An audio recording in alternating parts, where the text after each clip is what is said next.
என்ன மன்னிச்சிருங்கப்பா, என்ன மன்னிச்சிருங்கம்மா.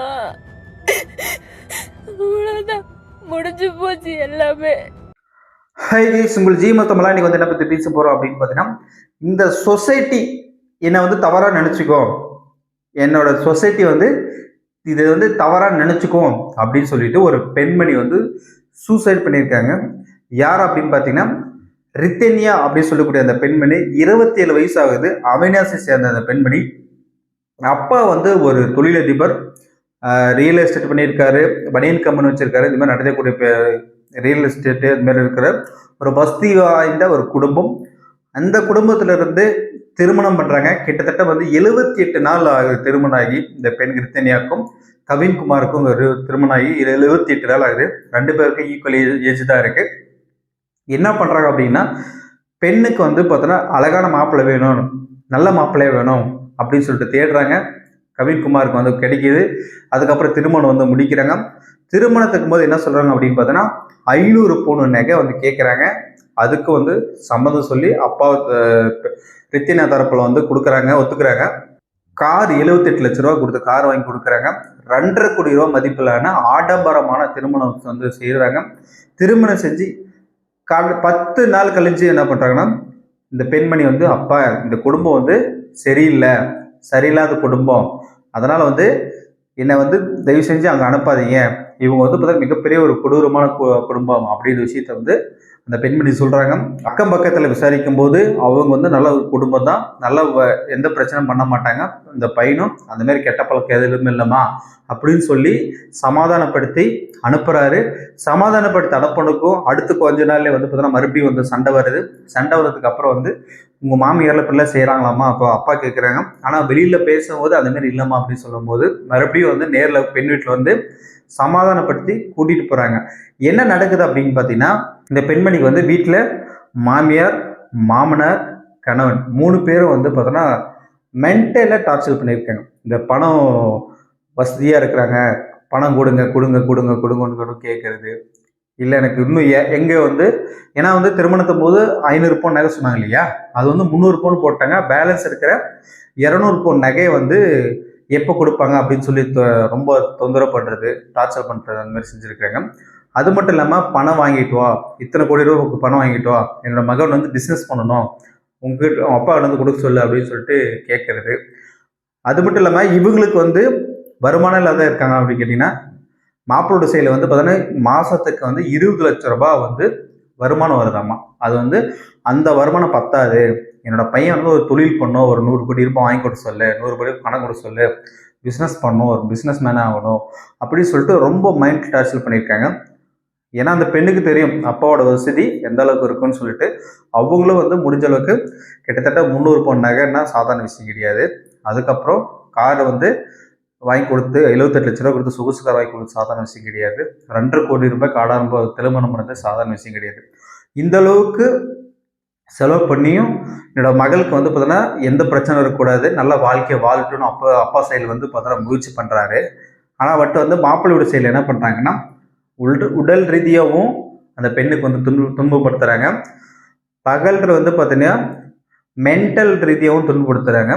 வரதட்சணை அது வாங்கிட்டு சொல்லி இது வாங்கிட்ட சொல்லிட்டு அந்த பெண்மணி அந்த வாய்ஸ் நோட்ஸில் வந்து போடும்போது, அப்பா என்னை வந்து மன்னிச்சிருங்கப்பா, எனக்கு வந்து மறு திருமணம் என்றது எண்ணமே எனக்கு எப்படி ஏற்றுக்கிறாங்கன்றது சூழ்நிலை இல்லைப்பா, அதனால் ஒருவனுக்கு ஒருத்தி தான்ப்பா, எனக்கு இந்த ஜென்மத்தில் இதுதான் கொடுப்பனையாக இருந்திருக்கு, நீங்கள் வந்து என்னோட மகள் வந்து நல்லா சந்தோஷமாக இருக்கணும், நல்லா வாழட்டணும் அப்படின்னு சொல்லிட்டு தான் நீங்கள் முயற்சி பண்ணீங்க. ஆனால் என்னோட சாபக்கேடு இவங்ககிட்ட போய் மாட்டி நான் வந்து பார்த்தேன்னா இந்த மாதிரி சூழ்நிலை தள்ளப்பட்டப்பா, இவங்க ரொம்ப டார்ச்சர் பண்ணுறாங்கப்பா, என்னால் முடியலப்பா. நிறைய அக்கம் பக்கத்தில் விசாரிச்சு என்ன சொல்லுவாங்க, கொஞ்ச நாளைக்கு அட்ஜஸ்ட் பண்ணிக்கோ சரியாயிடும் அப்படின்னு சொல்கிறாங்க.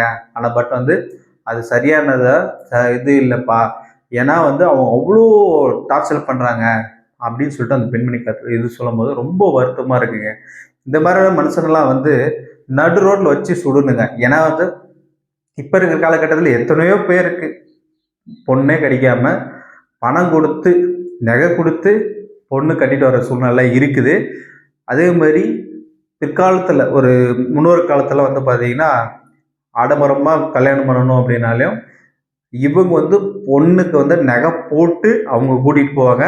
இல்லை இந்த சொத்தை வந்து உனக்கு எழுதி கொடுக்குறேங்க, அந்த பெண்ணுக்கு எழுதி கொடுக்குறேன்னு சொல்லி எழுதி வாங்கிட்டு அதுக்கப்புறமா திருமணம் பண்ண வைக்காங்க. இந்த மாதிரி காலகட்டம்லாம் போய் இப்போ வந்து ஒரு பையன் வந்து பொண்ணை கட்டிக்கணும் அப்படின்னா இவ்வளோ நகை போடுவாங்க, இவ்வளோ இது போடணும் அப்படின்னு சொல்லி ரொம்ப மென்டலாக டார்ச்சர் பண்ணுறது வந்து பார்த்தீங்கன்னா மிகப்பெரிய வருத்தத்துக்கு ஒரு விஷயம். கண்டிப்பாக அந்த நபருக்கு வந்து தண்டனைன்றது கண்டிப்பாக வேணும்.